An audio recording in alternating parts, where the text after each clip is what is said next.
Hello and welcome to the revision class.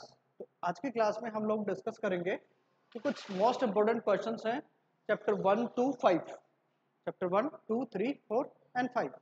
इसमें जो जो इम्पोर्टेंट क्वेश्चंस हैं वो हम लोग आज कवर करने वाले हैं। लाइक पाइथन से रिलेटेड कुछ हैं, जो एल्गोरिदम से रिलेटेड क्वेश्चन हैं, कुछ आईओटी इंटरनेट ऑफ थिंग्स से, कुछ डब्ल्यूओटी से है, कुछ हमारे नंबर सिस्टम के क्वेश्चंस हैं। तो वो जो इम्पोर्टेंट क्वेश्चंस हैं उनका एक रिवीजन सा करते हैं, क्विक रिवीजन, जिसमें सारे इम्पोर्टेंट क्वेश्चन कवर करेंगे। वन बाय वन देखते चलते हैं कि first question is Python is a, Python के बारे में पूछा है कि पाइथन एक कैसी लैंग्वेज है। तो पाइथन हाई लेवल लैंग्वेज है ऑब्वियसली। तो पाइथन एक हाई लेवल लैंग्वेज है। और जो हमारे पास और दूसरी लैंग्वेज की बात करें तो वो है हमारे पास हाई लेवल कौन कौन सी होती हैं, सी, सी प्लस प्लस, जावा। हाँ जी, तो ये सारी लैंग्वेज है हमारे पास हाई लेवल लैंग्वेज। अब लो लेवल लैंग्वेज की बात कर लेते हैं। लो लेवल लैंग्वेज की दो कैटेगरी होती है इंपॉर्टेंट। दो कैटेगरी कौन सी, एक तो मशीन लैंग्वेज और एक होती है जिसको बोलते हैं, अभी नाम याद नहीं आ रहा है ना। दो तरह की लैंग्वेज होती है, एक assembly language, sorry assembly language. तो एक है मशीन लैंग्वेज और एक है assembly language. Assembly language like visual basic जो लैंग्वेज है वो एक असेंबली लैंग्वेज है, असेंबलर होते हैं। तो इसको एज ए हम बात करें कि high level language human readable form में होती है, जिसमें कुछ कैरेक्टर्स होते हैं, नंबर्स होते हैं और स्पेशल कैरेक्टर होते हैं। बट जो असेंबली लैंग्वेज है इसमें बहुत सारे टैग्स होते हैं, टैग्स लाइक उनको रटना पड़ता है। जबकि हाई लेवल लैंग्वेज में ऐसा नहीं है, सारा आपका कॉन्सेप्ट पे चलता है। प्लस उसके साथ में आप यूज करते हैं कि बहुत सारे जो रूल्स हैं उसके हिसाब से आप उसको फॉलो करते हुए फिर बनाते हैं। असेंबली लैंग्वेज में ऐसा नहीं है। असेंबली लैंग्वेज में क्या है, रटा हुआ पार्ट होता है कि आपके ये हेडर फाइल्स हैं, ये आपको लिखनी ही लिखनी पड़ेंगे चाहे आपके प्रोग्राम कोई भी हो। तो ऐसा फर्क है। मशीन लैंग्वेज सिर्फ और सिर्फ कंप्यूटर जानता है, वो है बाइनरी लैंग्वेज। बाइनरी, और अगर इसको रिप्रेजेंट करेंगे तो इसमें दो ही डिजिट होते हैं, 1 और 2, दो ही बिट है। तो सबसे छोटी यूनिट भी वैसे बिट होती है, उसी बिट से बनता है बाइनरी लैंग्वेज, जिसमें 0 और 1 की फॉर्म होती है। तो हमारे पास यहाँ क्वेश्चन था कि पाइथन कौन सी लैंग्वेज है, हाई लेवल लैंग्वेज है। और पाइथन की के साथ में कुछ और लैंग्वेज हैं जो भी हाई लेवल लैंग्वेज है। सेकंड क्वेश्चन देखते हैं, in which we can not change values. हाँ जी, कुछ हमारे पास ये सारे के सारे डेटा टाइप है, इसमें हमारे पास कौन से में हम लोग वैल्यूज को चेंज नहीं कर सकते। टप्पल इसका सही आंसर है। टप्पल में हम लोग वैल्यू को चेंज नहीं कर सकते, मतलब एक बार आपने टप्पल बना दिया। टप्पल मींस, एक एग्जांपल से सोल्व करते हैं। a इक्वल टू, मैंने कोई टप्पल बनाई और टप्पल का सिंबल ये होता है, a b 10 9, ऐसे करके मैंने और भी कुछ एलिमेंट्स ऐड कर दिए। तो कहने की बात यह है कि अब इसमें जो एलिमेंट एक बार डिसाइड हो गए, या आपने एक बार कमांड कर दी कि जो जो एलिमेंट है वो ही एलिमेंट रहेंगे, फिर उसके बाद उसको चेंज नहीं कर सकते। तो सही आंसर था कि टप्पल। उसके बाद नेक्स्ट क्वेश्चन देखते हैं। नेक्स्ट क्वेश्चन है, what is the output of the following statement. कुछ स्टेटमेंट दिया हुआ है, लिस्ट 1 इक्वल टू ये। एक यहाँ पे नोटिस करने वाली बात है कि लिस्ट जो बनाई है उसका नाम तो हमने लिस्ट लिख दिया, लेकिन वो लिस्ट है ही नहीं, क्योंकि हम लोग ये वाले ब्रैकेट यूज करते हैं टप्पल के साथ में, टप्पल में, है ना। ये वाले ब्रैकेट टप्पल के साथ में यूज करते हैं, लिस्ट के साथ में यूज करते हैं ये वाले ब्रैकेट। और दूसरी बात कि जब डिक्शनरी की बात आएगी, डिक्शनरी में हम लोग यूज करते हैं ये वाले सिंबल। इस क्वेश्चन में दिक्कत ये है कि हमने क्या किया कि लिस्ट तो नाम लिख दिया, लेकिन हमने जो सिंबल यूज किया है इसकी वजह से पाइथन उसको समझता है कि ये एक टप्पल है। लिखा मैंने लिस्ट है, बट उसकी फॉर्म में मैंने टप्पल लिखा है। अब मुझे पूछा है कि लिस्ट 1 डॉट लेंथ, लेंथ बताएगा, लेंथ मतलब उसमें कितने एलिमेंट है, मैं यहाँ काउंट करके जो आउटपुट दे रहा हूँ सेम आउटपुट आएगा। कितने एलिमेंट है? 3 and 3 6, 6 का आंसर है 6 ए पे है, तो मेरा आंसर होगा ए। ठीक है, लेंथ मतलब उसमें कितने कैरेक्टर्स हैं या कितनी उसकी लेंथ है, लाइक उसमें एलिमेंट की टोटल पॉपुलेशन क्या है। उसके बाद है 4 नंबर क्वेश्चन, वो है कि which translator translates one line at a time. कौन सा ट्रांसलेटर है जो कि ट्रांसलेट करता है एक लाइन को एक बार में ही। अब ट्रांसलेट वर्ड कहाँ से आया और क्यों आया, इसके बारे में बात करते हैं। देखो, पाइथन जो सॉफ्टवेयर आप काम में ले रहे हो वो एक तरह का सॉफ्टवेयर है जो एक तरह का काम करता है ट्रांसलेटर का, कन्वर्टर का। उसका टेक्निकल नाम होता है इंटरप्रेटर, लेकिन काम क्या करता है? ट्रांसलेट करना और कन्वर्ट करना। तो यहाँ ये पूछा है कि जो लाइन बाई लाइन ट्रांसलेट करता है उसको बोलते हैं इंटरप्रेटर, और जो पूरे प्रोग्राम को एक साथ कंपाइल करता है, कंपाइल या उसको कन्वर्ट करता है या ट्रांसलेट करता है, उसको बोलते हैं कंपाइलर। तो यहाँ पे हमें दो नाम जरूर दिखने को मिलेंगे, इंटरप्रेटर और एक ट्रांसलेटर। एक हम लोग यहाँ एक और लिख देते हैं कंपाइलर। जैसे मान लो अगर कोई ऑप्शन होता या फिर नन ऑफ दीज की जगह कंपाइलर लिखा होता, तो इस चीज को समझो, ये दोनों टर्म समझनी जरूरी है, इंटरप्रेटर और कंपाइलर। इंटरप्रेटर क्या करता है? लाइन बाय लाइन प्रोग्राम को एग्जीक्यूट करता है, ये है टेक्निकल फॉर्म। आपके इजी वर्ड्स में करें तो बात यह है कि इंटरप्रेटर क्या करता है? हाई लेवल लैंग्वेज को ट्रांसलेट करता है लो लेवल लैंग्वेज या मशीन लैंग्वेज में। अब कंपाइलर क्या करता है? कंपाइलर क्या करता है कि लाइन बाय लाइन नहीं करता, वो पूरे प्रोग्राम को एक साथ ट्रांसलेट करता है। टेक्निकली बात करें तो वो एग्जीक्यूट करता है एक साथ। एक साथ एग्जीक्यूट करने से आपके पास जो आउटपुट विंडो है उस पर आपको एक साथ बहुत सारी एरर दिखेंगी कि आपकी लाइन नंबर 4 में भी है, लाइन नंबर 9 में भी है। जबकि इंटरप्रेटर में ऐसा है कि जो फर्स्ट में सबसे पहले एरर है उसका डिस्क्रिप्शन होगा कि इस लाइन में आपकी ये एरर है। उसके बाद उसको रेक्टिफाई करने के बाद अगेन हम रन करेंगे, वो फिर अगेन उस एरर को फाइंड आउट करेगा, जिस लाइन में प्रॉब्लम मिलेगी वही इंटरप्रेटर उसको टर्मिनेट कर देता है, मींस वहां के बारे में बता देगा कि इस लाइन में और प्रॉब्लम है। उसके बाद भी मल्टीपल लाइन में है तो एक एक लाइन वाइज बताएगा। तो ये क्वेश्चन था, तो ट्रांसलेट वन लाइन करने वाला है इंटरप्रेटर, तो इंटरप्रेटर आंसर होगा। और अच्छी बात यह है कि पाइथन भी है ना, वो एक इंटरप्रेटर लैंग्वेज है।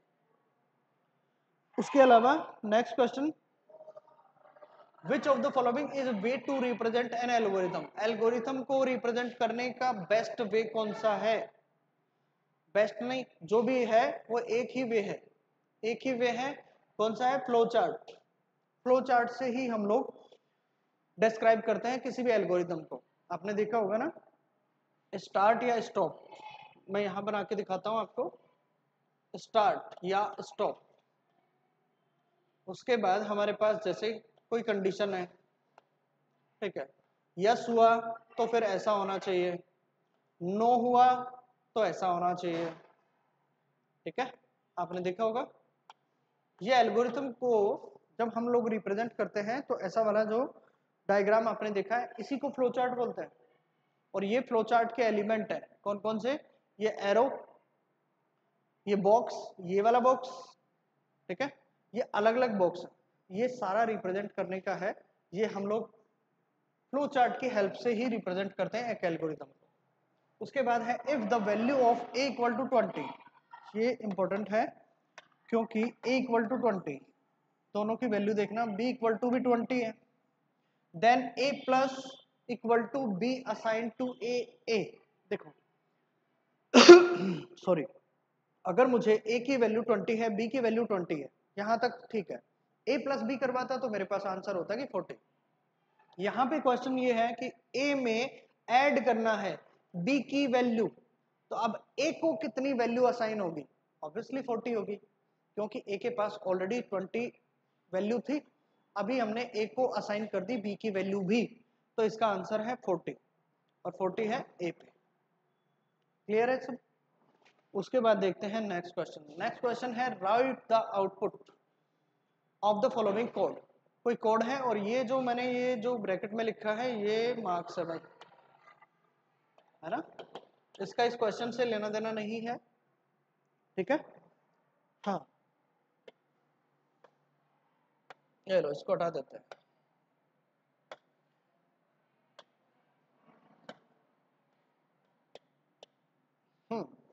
अब देखते हैं कि मेरे पास कुछ कोड है, उसमें लिखा हुआ है एल, एल इक्वल टू ऐसा ऐसा कुछ दिया हुआ है, WELCOME, इतने एलिमेंट है मेरे पास, ठीक है। प्रिंट लेंथ एंड, ऐसा क्वेश्चन पहले भी आ चुका है कि इसकी लेंथ क्या है, लेंथ क्या होगी, जितने एलिमेंट है वो इसकी लेंथ है। तो वेलकम में है 3 और 4 7, ए पे ही आंसर मिल गया। लास्ट क्वेश्चन का भी ए पे भी था, ए पे ही था, सॉरी। तो ए आंसर है, मतलब लेंथ जब भी फाइंड आउट करते हैं मतलब उसमें कितने एलिमेंट हैं, दैट इज लेंथ। अब कुछ फिलअप्स देखते हैं। Element of a tuple are put in a dash bracket. देखो ब्रैकेट, इसके लिए हम लोग पहले भी बात कर चुके हैं, ये वाला ब्रैकेट होगा, ठीक है। ये वाले ब्रैकेट में वैल्यू पुट करते हैं हम लोग टपल की। उसके बाद next question 2, second question, dash function is use for show the result in Python. कौन सा फंक्शन यूज करते हैं, देखो फंक्शन का मतलब हो गया, जैसे हम लोग कोई भी XYZ फंक्शन यूज करते हैं उसके आगे ऐसा सिंबल, इससे ये पता लगता है कि ये कोई फंक्शन है और इसको एक कोई डेडिकेटेड या फिर इंडिविजुअल इसकी कुछ रेस्पॉन्सिबिलिटी है, लाइक इसको कुछ वर्क है, इसका कुछ यूज है, सॉरी वर्क नहीं, इसका कुछ यूज है, लाइक इनपुट देने के लिए, आउटपुट देने के लिए, या फिर वैल्यू डिफाइन करने के लिए। तो ये सब चीज पूछा है कि शो द रिजल्ट, रिजल्ट मतलब आउटपुट, और आउटपुट के लिए आप लोग क्या यूज करते थे, प्रिंट फंक्शन। तो परफेक्ट आंसर है प्रिंट, सिंबल जरूर बनाना प्रिंट फंक्शन का। उसके बाद नेक्स्ट क्वेश्चन है, Python has dash function for taking user input. Input लेने के, ये अच्छी बात है, इनपुट के लिए इनपुट फंक्शन ही यूज होता है भाई। जैसे सी लैंग्वेज में, C++ में इनपुट लेने के और आउटपुट देने के अलग अलग तरीके, सेम ऐसा ही है कि इसमें होता है इनपुट के लिए इनपुट फंक्शन है और आउटपुट के लिए print, print means generally result. अब आगे बात करते हैं नेक्स्ट क्वेश्चन की, name any 3 arithmetic operator. Arithmetic operator की बात कर लेते हैं, ये हट गए, वापस से देखते हैं। अर्थमेटिक ऑपरेटर कौन कौन से हैं, कोई भी 3 बताने हमें, ऐसा ही लिखा हुआ है, नेम एनी 3, ठीक। तो मुझे जो भी ऑपरेटर है, लाइक एडिशन, सब्ट्रैक्शन, मल्टीप्लिकेशन और डिवाइड, ये हो गए मैथमेटिक्स में जैसे हैं वैसे के वैसे। फिर मेरे पास कुछ टेक्निकल और हैं, like module function, sorry module operator. Module operator को रिप्रेजेंट करते हैं परसेंटेज से, और परसेंटेज वो नहीं है जो मैथमेटिक्स में, ये मॉड्यूल अलग काम करता है, रिमाइंडर फाइंड आउट करता है। तो कभी कंफ्यूज नहीं होना कि सर परसेंटेज का मतलब होता है 100 में से कितना, ये होता है मैथमेटिकली। तो यहाँ हम लोग इसको बोलते हैं मॉड्यूल ऑपरेटर। अब ऑपरेटर है, पाइथन में ऐसे ही डिफाइन किया गया है, मैथ में इसको परसेंटेज में डिफाइन किया गया है। उसके बाद है एक एक्सपोनेंट। एक्सपोनेंट, एक्सपोनेंट मतलब मैथमेटिकली हम लोग ऐसा लिखते हैं 10 की पावर 2, 10 की पावर 2 लिखते हैं, हाँ जी। बट यहाँ पे हम लोग ऐसा लिखते हैं, इसको डबल स्टार से रिप्रेजेंट करते हैं, डबल एस्टेरिस्क, ठीक है, लाइक 10,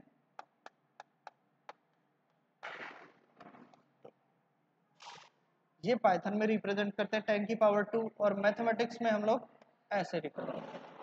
तो इनमें से जो भी ऑपरेटर आपका मन करे वो कोई भी 3 नोट कर सकते हैं। एक फ्लोर डिवीजन और आता है, फ्लोर डिवीजन, डिवीजन नॉर्मल ये था ही। अब हमारे पास फ्लोर डिवीजन का मतलब है डबल डिवाइड या फॉरवर्ड स्लैश। इसका काम क्या होता है, जो भी वैल्यू है वो आपको रिटर्न करेगा ओनली इंटीजर में। उसके बाद देखते हैं next question, what is the function in Python. Function क्या होते हैं, अभी हम लोग बात कर रहे थे कि प्रिंट फंक्शन, इनपुट फंक्शन, ये उसी की डेफिनेशन है। फंक्शन का काम है कि वो पर्टिकुलर कोई टास्क है उसी को कंप्लीट करता है, वो उसी टास्क के लिए असाइन करा हुआ है। लाइक प्रिंट, प्रिंट फंक्शन क्या करेगा, आउटपुट देगा। जैसे इनपुट, तो इनपुट फंक्शन क्या करेगा, इनपुट यूजर से इनपुट लेगा। उसके बाद देखो function is a pre defined, pre defined होते हैं, पहले से ही डिफाइन करा हुआ होता है कि उसकी टास्क क्या है। In Python, a function is reusable block of code that perform a specific task. Yes, एक स्पेसिफिक टास्क के लिए रखा जाता है। सेम बात है कि कोई व्यक्ति कुछ काम कर रहा है, उसको असाइन करा गया है कि वो इस डिपार्टमेंट में ये काम करेगा। किसी का काम अलग होता है, उसको असाइन करा जाता है कि ये इस आदमी का ऐसा कुछ काम है। वैसे ही सेम फंक्शन को पहले डिफाइन किया गया है कि इस फंक्शन का यूज है ये। Functions are one of the most important part of programming language. Yes, obviously most important part है। How to define a function? Function को define कैसे करते हैं? Use the keyword def। अगर मुझे कोई मेरी तरफ से कुछ user defined functions हैं, like कुछ Python में predefined है, लेकिन मुझे ऐसा लगता है मैं कुछ नए functions बना रहा हूँ और मुझे नए functions अपनी मर्जी से उनको define करना है, कर सकते हैं। हम लोगों ने जब जैसे कैलकुलेटर का प्रोग्राम बनाया था, उसमें हमने कैलकुलेटर को हमारा खुद का एक फंक्शन बनाया था कैल के नाम से, या CAL CU ऐसा भी कर लिया था। जो भी हमारा मन करे उसको हम डिफाइन कर सकते हैं, बट उसका एक प्रोसेस है जो हम कर चुके हैं।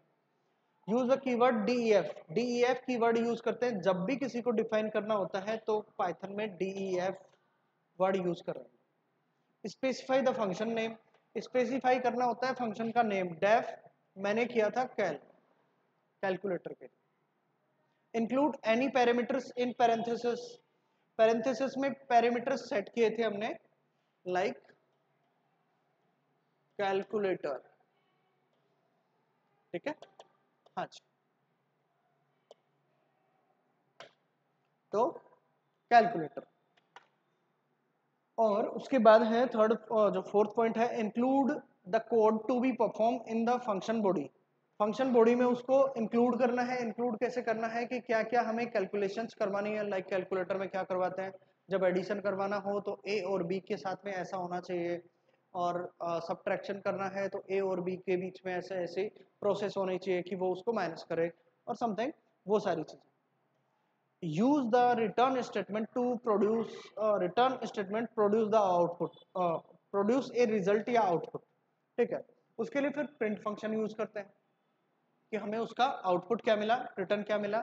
बिना आउटपुट के तो हम लोग इनपुट डिफाइन नहीं करेंगे फंक्शन को, तो पहले फंक्शन को डिफाइन करेंगे और किसी एक आउटपुट के लिए तो डिफाइन करना है, तो लास्ट वाली लाइन ये कुछ बता रही है। उसके बाद है next, right the name of Python execution mode. Python में दो तरह के एग्जीक्यूशन मोड हैं, ये बेसिक क्वेश्चन है। ठीक है, एक लाइन बाय लाइन, हमें अगर एक एक लाइन एक एक आर्गुमेंट पास करना है तो हम लोग यूज करते हैं इंटरेक्टिव मोड, और स्क्रिप्ट मोड का है कि जिसमें हम पूरा प्रोग्राम बनाते हैं। तो दो तरह के हमारे पास मोड है। इंटरेक्टिव जो ओपन कर रहे हैं और उसमें एक एक लाइन का आर्गुमेंट आप पास कर सकते हैं। दूसरा है स्क्रिप्ट मोड, जिसमें हम पूरा प्रोग्राम एक साथ बना देते हैं। अब 7 नंबर जो क्वेश्चन है, find the output of the following program segment. एक बार प्रोग्राम को देखो। अच्छा, फॉर आई इन रेंज। ठीक है, फॉर लूप लगाया है, वो भी हमने कैसे लगाया है कि एक रेंज के लिए। रेंज कहां से शुरू होगी, रेंज स्टार्ट होती है, देखो रेंज फंक्शन कैसे यूज करते हैं। रेंज, रेंज में आपको लिखना होता है स्टार्टिंग वैल्यू, स्टार्ट। दूसरा है स्टॉप। थर्ड है SSS, स्टेप्स, कितने स्टेप में आपको आउटपुट चाहिए। तो तीन चीजें हैं, स्टार्ट, स्टॉप एंड स्टेप। तो मुझे ये बताना होगा कि 20 से स्टार्ट होना है, और या फिर स्टेप को ऐसे समझ सकते हो, थोड़ा सा गैप, GAP, गैप। हाँ, बट टेक्निकली वो होता है स्टेप्स। समझने के लिए हम लोग ऐसा यूज कर सकते हैं। स्टार्ट होगा 20 से, एंड होगा 30 पे, और 30 पे एंड होने से पहले बात यह है कि उनके बीच में गैप होना चाहिए 2। अब प्रिंट आई, अब प्रिंट आई क्या करेगा, आई में जो वैल्यू है वो स्टार्ट कर देगा 20 से, स्टार्ट कर देगा 20। गैप कितने का रखना है, 2 से 22, 24, 20 ऐसे करके, और लास्ट में आपको आंसर देगा 28, नॉट 30। कई लोगों का क्वेश्चन होगा कि सर 30 जब दिया हुआ है तो लास्ट पॉइंट हमारा स्टॉप होने का है वो 30 है, नहीं, स्टॉप पॉइंट हमें ऑब्वियसली एक कम रिटर्न करता है, -1 रिटर्न करता है स्टॉप।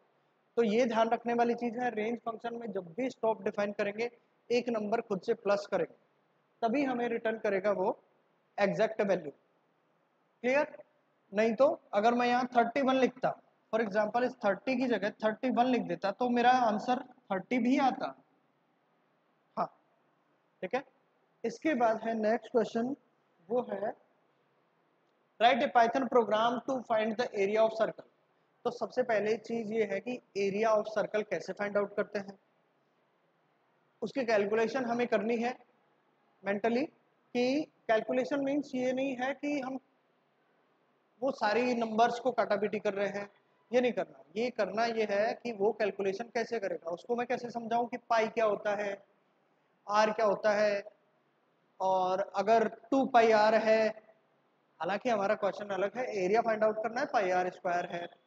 हाँ, तो ये चीजें मैं उसको कैसे डिफाइन करूँ, पाई की वैल्यू या तो मैं यूजर से इनपुट करवाऊँ, पाई की वैल्यू यूजर से इनपुट नहीं करवाऊंगा क्योंकि हर बार पाई की वैल्यू वो चेंज करेंगे और चेंज करेंगे तो आंसर चेंज होगा, जो कि गलत है। तो मैं पाई की वैल्यू खुद से डिफाइन कर देता हूँ 22/7 या 3.14 समथिंग। एग्जैक्ट वैल्यू नहीं आएगी लेकिन फिर भी वैल्यू आएगी। मुझे सबसे पहले जरूरत पड़ेगी आर की, आर कौन पुट करेगा, यूजर। मैं सबसे पहले ऐसा कर देता हूँ are equal to int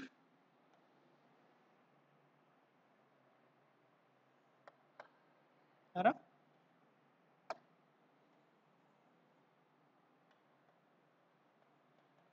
int integer में वैल्यू चाहिए, इनपुट, हाँ जी। अब मुझे enter the radius, enter the radius, ठीक है, यहाँ तक। इसके बाद मुझे पता है कि पाई की वैल्यू सब लोग डिफरेंट डिफरेंट रखेंगे तो मैं पाई की वैल्यू खुद से डिफाइन कर देता हूँ। मेन पार्ट हो गया मेरा जो इनपुट का पार्ट हो गया। अब जो मेरा मेन पार्ट है वो आने वाला है कि हमें एरिया फाइंड आउट करना है। तो मैंने आर ले लिया, अब मैं एरिया A4 रख देता हूँ, ए वेरिएबल ले लिया, ए फॉर एरिया, आपकी जो मर्जी हो वेरिएबल ले सकते हैं। ए में मैंने ऐसा कर देते हैं क्योंकि इसका एरिया क्या होता है, pi r square, pi r square, ठीक है। पाई की जगह मैं रख देता हूँ 22/7, आर स्क्वायर और है उसको मैं ऐसे कर देता हूँ कि मल्टीप्लाई। आर स्क्वायर को लिखते कैसे हैं हम लोग, ऐसे तो मैथमेटिकली लिखते हैं लेकिन पाइथन में कैसे लिखेंगे, r asterisk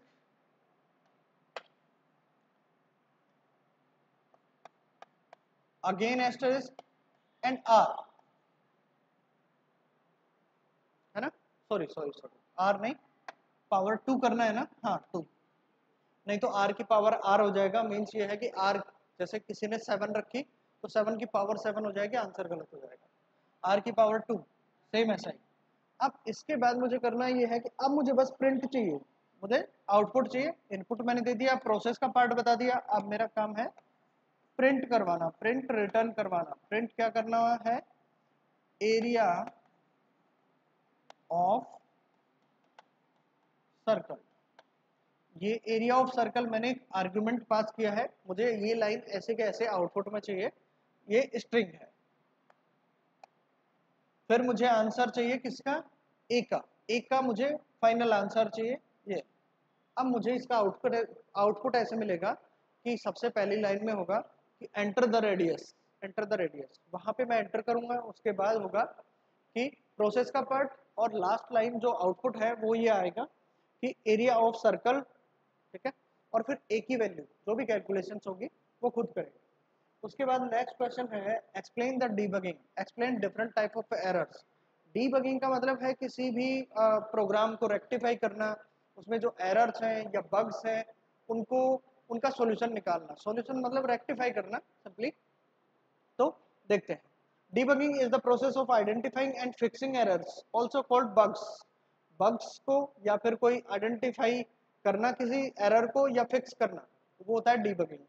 with in a computer program essentially finding the root cause of the problem in your code and correcting it to ensure the program function are intended. While different type of errors can occur in a programming, the most common categories include syntax error, runtime error और एक और आएगी वो होती है logical error. तो कहने का मतलब ये है कि किसी प्रोग्राम में जो भी प्रॉब्लम्स हैं, लाइक एरर्स हैं या कोई बग है, बग मीन्स जो कोई कमी है उसको फिक्स करना, ये है डीबगिंग। अगला कोई, हाँ, that occur while programming and logical error, तो हो ही गया हमें। ठीक है, 3 तरह की एरर है। टाइप ऑफ एरर कौन कौन सी है? सिंटैक्स एरर है। सिंटैक्स एरर मतलब ये है कि प्रोग्राम हमारा सिंथेटिकली रॉन्ग है, मीन्स जैसे कोई फंक्शन मैंने नोट करते टाइम ही कोई मिस्टेक करी है, लाइक प्रिंट, ये मैंने जो क्लोजिंग ब्रैकेट है वो यूज नहीं किया। ओके, तो प्रोग्रामिंग वाइज जो मैंने ये गलती की है that is syntax error. Syntax error मतलब आप जो फॉर्मेट है प्रोग्रामिंग का वो फॉलो नहीं कर रहे, दैट इज सिंटैक्स एरर। तो इसको ज़्यादा रीड नहीं करना, आप स्क्रीनशॉट ले सकते हो। हाँ, उसके बाद देखते हैं सिंटैक्स एरर के बाद में है run time error. Run time error का मतलब है जब हम प्रोग्राम को एग्जीक्यूट करवा रहे होते हैं उस टाइम में जो एरर है, जो एरर फेस होती है या जिन एरर का मैसेज होता है कि आपको आउटपुट में दिखा रहा है, वो सारी एरर है रन टाइम एरर। इसमें सबसे कॉमन है जीरो डिवीजन एरर। जिस जीरो से किसी भी नंबर को डिवाइड करते हैं तो वो एक रन टाइम एरर है, मतलब रनिंग के टाइम में जो एरर है वो run time error. Zero division काफ़ी फेमस है इसमें, ये देखो डिवाइडिंग बाय जीरो, जो कि 12th क्लास के सिलेबस में भी है। आगे था लॉजिकल एरर। देखो लॉजिकल एरर कैसे काम करेगी मैं बताता हूँ कि कोई डिजायर्ड जो आउटपुट है वो नहीं मिलना, उसको बोलेंगे लॉजिकल एरर। एक एग्जांपल समझते हैं।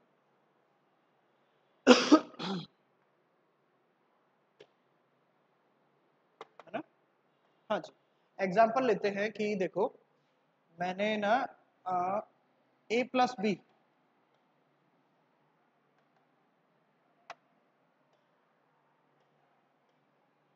मुझे चाहिए a प्लस और b, और इन दोनों को डिवाइड करना है 100 से, और ये मैंने किया 100। क्लियर है? इस केस में मेरा आंसर, मैं सोच रहा हूं कि a और b दोनों ऐड हो जाएंगे, और a और b को अगर मैं थोड़ा सा अगर पहले डिफाइन कर दूं तो मेरा काम ऐसे बन जाएगा कि a इक्वल टू 10 ले लेता हूँ, स्मॉल नंबर, कोई छोटा ही नंबर ले लेते हैं, ये है 20। अब मेरे पास है a प्लस बी अपॉन 100, तो मुझे तो इसका आउटपुट चाहिए था, वो ये चाहिए था कि 10 प्लस 20 मीन्स 30 अपॉन 100 अपॉन 100। लेकिन यहाँ एरर, यहाँ प्रोग्राम का आंसर दूसरा होगा, यहाँ प्रोग्राम का आंसर दूसरा होगा, मुझे डिजायर्ड आउटपुट चाहिए था ये वाला। अब ये इसको सोल्व कैसे करेगा, पाइथन जो इंटरप्रेटर है वो कैसे सोल्व करेगा कि ए की वैल्यू है जी 10, ठीक है, ए की वैल्यू तो हो गई 10 प्लस 20/100। इस केस में इसका आंसर कुछ डिफरेंट होगा, लाइक हाँ जी, सोल्व करके देखते हैं। हाँ जी, 1/5, तो 10 प्लस 1/5 ये एक अलग आंसर आएगा। 5 इंटू 10 50, 51 अपॉन 5, ऐसा ही होगा। हाँ, 51 अपॉन 5 ये आंसर आएगा, और मेरा आंसर था ये। तो डिजायर्ड आउटपुट तो मेरा ये था और मुझे आउटपुट मिला है ये, बट दोनों प्रोग्राम वाइज तो सही है, दोनों सही है, इसमें भी कोई एरर नहीं आएगी, इसमें भी कोई एरर नहीं आएगी, बट दिक्कत क्या है कि मेरा डिजायर्ड आउटपुट नहीं मिला, इसी को बोलते हैं लॉजिकल एरर। ऐसी एरर को फाइंड आउट करना थोड़ा सा मुश्किल होता है, अगर हम क्रॉस चेक करते हैं, क्रॉस एग्जामिन करेंगे अगर आउटपुट को, तभी हम लोग फाइंड आउट कर सकते हैं। उसके बाद हाँ, लॉजिकल एरर। इसके बाद भी कुछ और टॉपिक्स हैं, लाइक